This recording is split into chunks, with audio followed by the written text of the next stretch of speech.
أعوذ بالله السميع العليم من الشيطان الرجيم من همزه ونفخه ونفثه. بسم الله الرحمن الرحيم. والتين والزيتون وطور سينين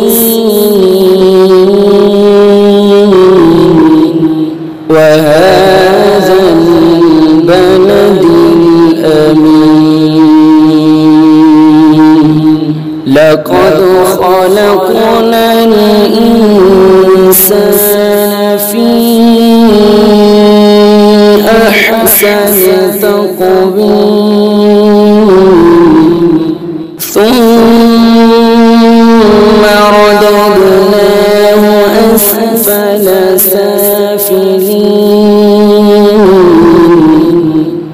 إلا الذين آمنوا وعملوا الصالحات فلهم أجر غير ممنون.